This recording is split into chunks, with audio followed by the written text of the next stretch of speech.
everyone.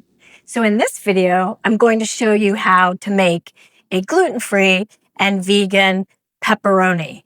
It's also, I'll show you a soy-free option. In addition to that, I'm also going to show you how to use this pepperoni on top of a Sicilian crust pizza.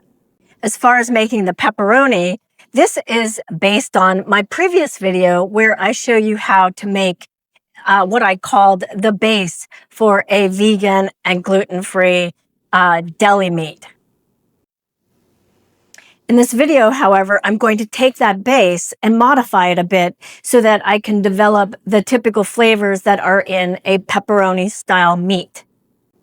As far as the pizza crust is concerned, what I'm going to do is I'm going to make a square or rather rectangular pizza crust.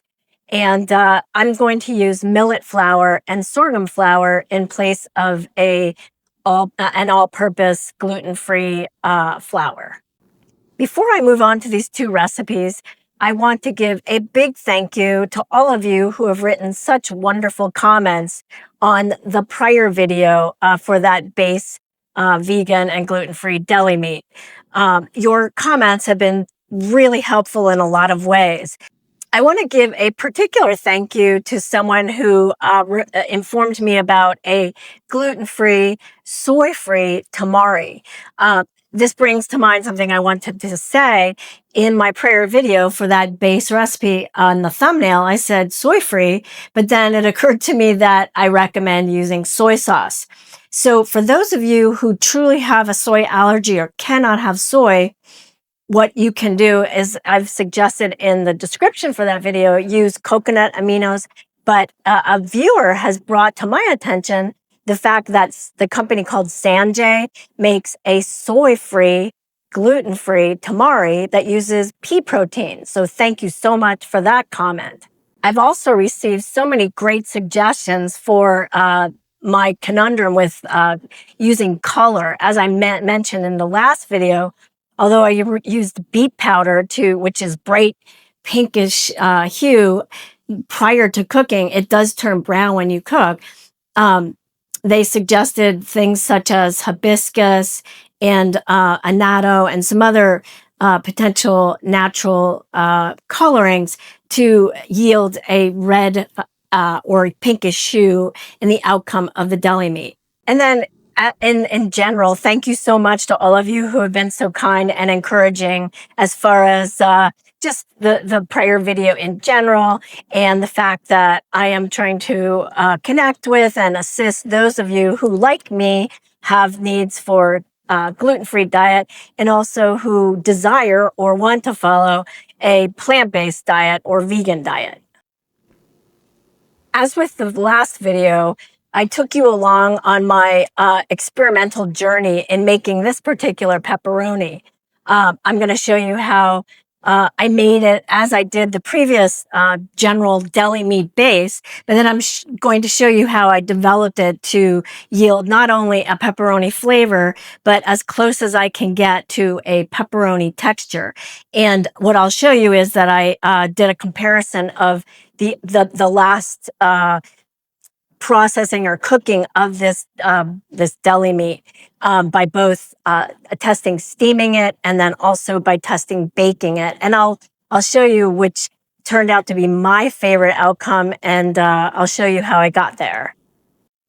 I'm going to give a little caveat that the spices that I suggest to put into the pepperoni, these combined do yield a true taste of what you expect from a pepperoni, but mine is on the spicy side. So as I give you the ingredients, if you are not inclined to like really spicy food, you can dial down some of the heat, such as removing the cayenne pepper or maybe reducing the amount of red chili flakes that I recommend. So in the opening shots for this video, you saw the final end results of the pepperoni that I made, and you also saw the Sicilian pizza or the pizza crust that I made, and where I placed the pepperoni on top and baked it all together. So let's move along and I'll show you how I made both of these. So let's start with making the gluten-free vegan pepperoni.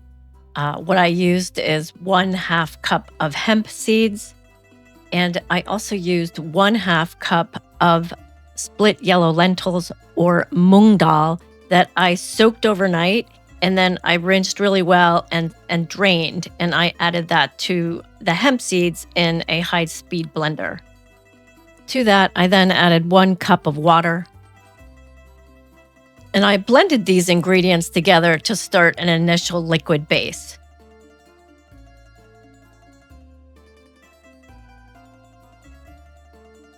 I then added 3 tablespoons of olive oil. This is an increase from the base recipe. I'm doing this because I want to replicate the oily fattiness of pepperoni.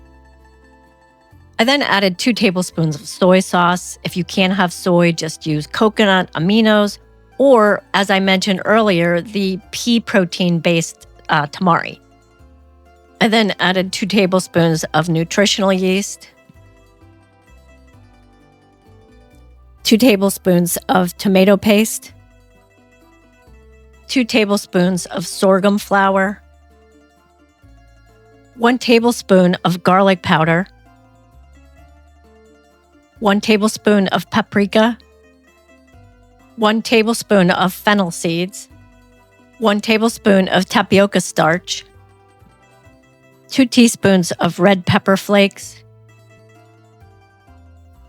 2 teaspoons of sugar, 1 teaspoon of allspice, 1 teaspoon of salt, 1 teaspoon of smoked paprika, 1 teaspoon of cracked black pepper, 1 teaspoon of ground mustard, 1 teaspoon of liquid smoke, and 1/2 teaspoon of cayenne pepper. Then I blended everything together again using the high-speed blender. I blended it for about 2 to 3 minutes to make sure I had a smooth liquid. In a separate small bowl, I added 2 tablespoons of agar powder. I then added 1/2 cup of water, and I stirred the agar and water together to make sure that the agar fully dissolved. I then poured that mixture into the high-speed blender with the other ingredients, and then I blended this all together again for about 1 to 2 minutes to make sure everything was well blended. I then poured this liquid into a non-stick saucepan that I had on the stove. I then brought the mixture to a low simmer, but I continuously stirred it with the spatula to make sure I scraped down the sides and removed any sticking parts from the bottom. It will continuously stick, so you just have to keep stirring it. And being a former fine art student, I started obsessing again about the color. So I added 1 teaspoon of the red beetroot powder because I saw the mixture was getting brown, so I wanted to hopefully increase the chance of a red or orange hue. But I continue to stir the mixture and scrape it off the bottom and scrape it down the sides. And I continued to do this for about a total of 10 minutes. You'll see that it soon starts coming together. Even in its dough-like state, I just continued to flip it and cook it. And like I said, it was a total of 10 minutes.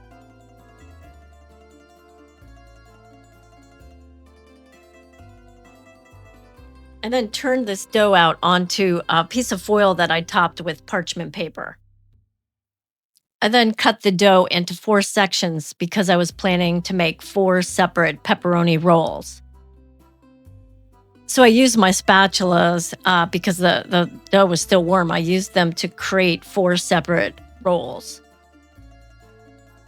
Then using clean hands, I oiled my hands with some olive oil, and I shaped these rolls even further into the thickness and length that I wanted for the pepperoni. I then cut my parchment paper and foil in half so that I could then fold up 2 of the sausage rolls. What I did was I turned the foil and parchment paper over each of the sausages, and I made sure to squeeze tightly so that they were firmly sealed within that parchment paper and foil. I wanted both of the pepperoni rolls fully sealed with the foil, so I added additional foil on both. I then made sure to seal the edges of these rolls because I didn't want steam to escape when they cook. And I did this for all 4 of the pepperoni rolls. So I placed 2 of these rolls on a baking pan, and then I placed them in a preheated 375-degree oven, and I baked them for 1 hour. I did flip them halfway through baking.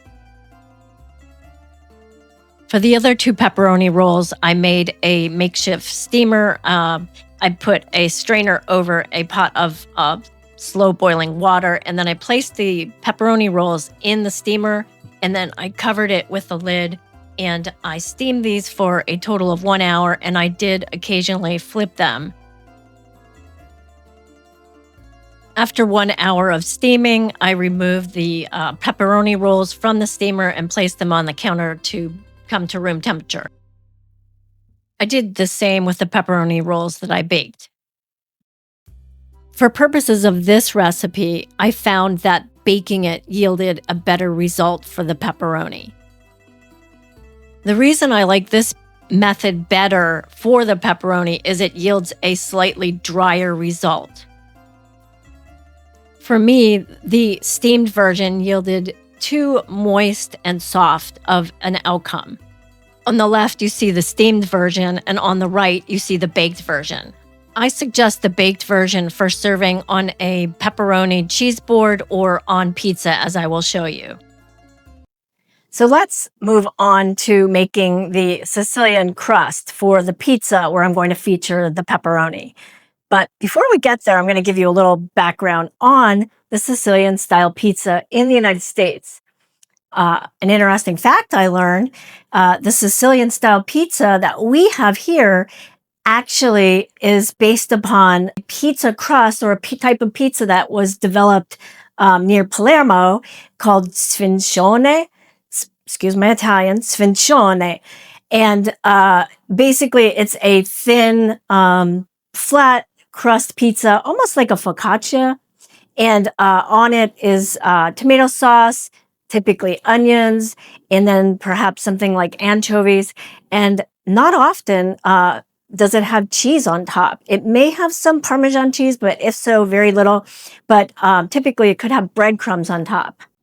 So based on what I read, Sicilians coming to the United States during the phase when we had lots of immigrants to the United States via Ellis Island, they started coming into the New York area and making a type of pizza like sfincione, but they had an abundance of cheese available to them. So they started adding cheeses to the top. And so it morphed and developed in the United States to be called Sicilian-style pizza. So another interesting fact that is of personal interest to me is the fact that I grew up in central eastern Pennsylvania, and a town not far from where I lived had a large number of Italian American citizens, immigrants, and second generation. Anyway, they sold, and I think they continue to sell, a pizza there that's similar to sfincione, but it is it's called cold pizza, and it's like that thin square crust with just tomato sauce on top. And this one I do believe has Parmesan cheese on it, but it sits on the counter in people's homes and in the grocery stores. You do not eat it warm, you eat it cold, hence cold pizza. I have also learned that it has other names in the Philadelphia, Pennsylvania region. I believe it's called tomato pie. So I'm just dying to hear from you. If you're from Pennsylvania, I think it also may be in Ohio, but not certain. But if you've heard of cold pizza or you've heard of tomato pie, please leave me a comment below and let me know. Let me know if you used to eat it growing up or if you still eat it. And certainly let all of our viewers know where we can buy this. Oh, but I just thought of something. It probably won't be gluten-free and vegan. Oh, well. I'm making one so we can all taste what it is like. So let's move on to making the Sicilian-style pepperoni pizza. That's gluten-free and vegan, of course.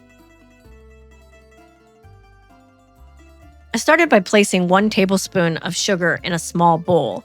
And to that, I added fairly warm water to dissolve the sugar. I added 1 1/2 cups of water, and then I added 1 packet of instant yeast. I then mixed this all together, and then I set the bowl aside to rest for 10 minutes to allow the yeast to activate. In a separate large bowl, I added 1 cup of millet flour. I also added 1 1/4 cup of sorghum flour and 3/4 cup of potato starch. I also added 2 teaspoons of psyllium husk powder and 2 teaspoons of xanthan gum, 1 1/2 teaspoons of salt. Then I whisked everything together well to combine the ingredients.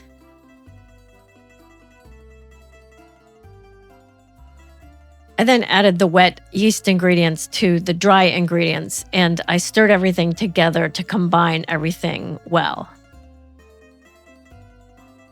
I eventually moved on to stirring everything or mixing everything together with my hands. I then added 2 tablespoons of olive oil to the dough, and then I used my hands to mix that olive oil into all of the dough.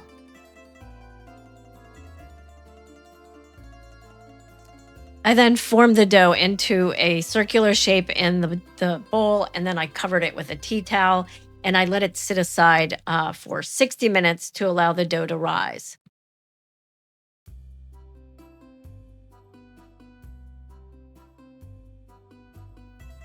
I bought this 9 by 13 baking pan with this recipe in mind. It's a commercial baking pan, but it has ridges to allow a crispy crust to form on the pizza dough. I'll leave a link in the description below if you're interested in the pan. I put a bit of olive oil in the bottom of the pan, and then I spread it around on the bottom and the sides with some plastic wrap.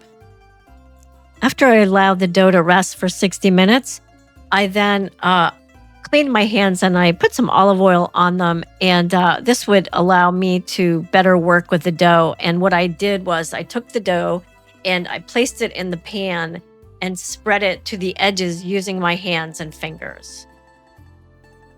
I pressed the dough up the sides of the pan so that I could create a little lip for the pizza crust. I then covered the baking pan with the kitchen towel, and I allowed the dough to rise again for about another 40 minutes.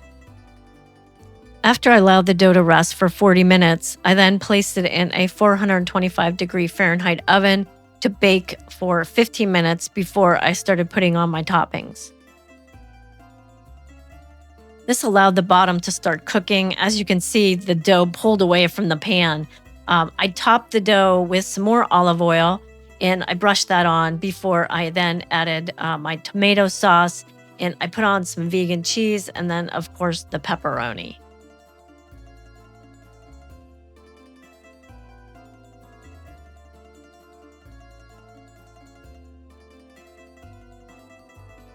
To give the pepperoni a bit of that oily, shiny red color that pepperoni is so known for, I mixed some paprika and some olive oil together, and I spooned a little bit on top of each pepperoni round. I then placed the pizza back in the 425-degree oven. I placed it on the bottom rack, and then I cooked it for about another 18 minutes. I then set it on the kitchen counter to cool for about 15 minutes before cutting. I was pleased with the outcome of the crust and the pepperoni, and I was excited to try both together.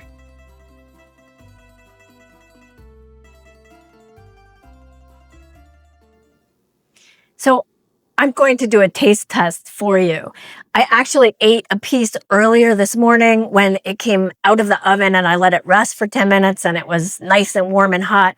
In tradition of what I mentioned earlier about cold pizza, this is now cold, but I can tell you what I'm tasting now and what I tasted then. The whole purpose here is to really comment on the pepperoni, but I'll give you some comments about the crust as well. So let me give a taste here.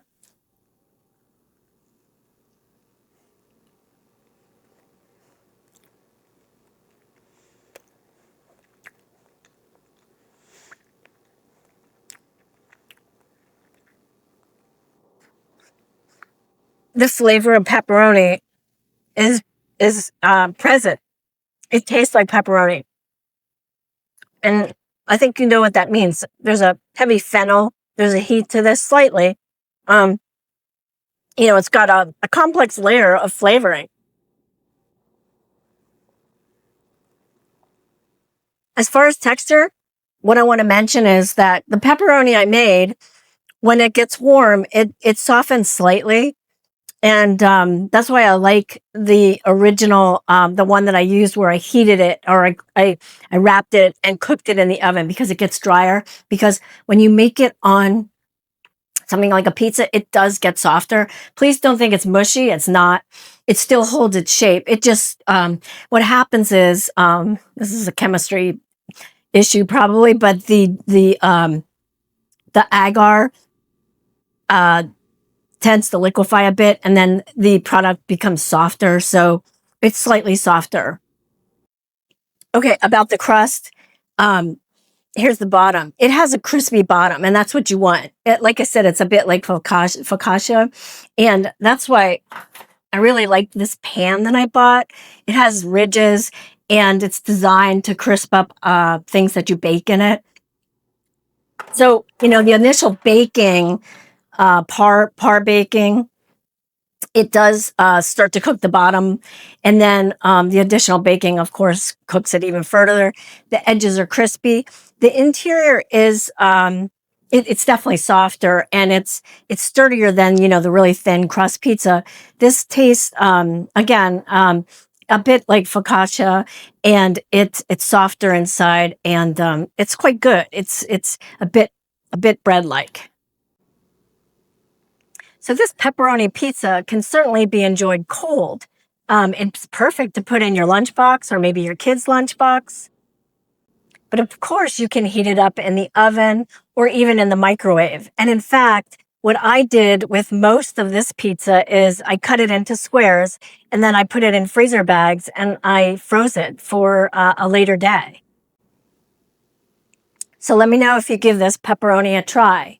And certainly, let me know if you try the pizza and the pepperoni. As with the last video, I did not put recipes in the description of the video, and I gave you my email address. I'll put it again in the description of this video, so you can email me if you truly want the recipe for the pepperoni or for the pizza.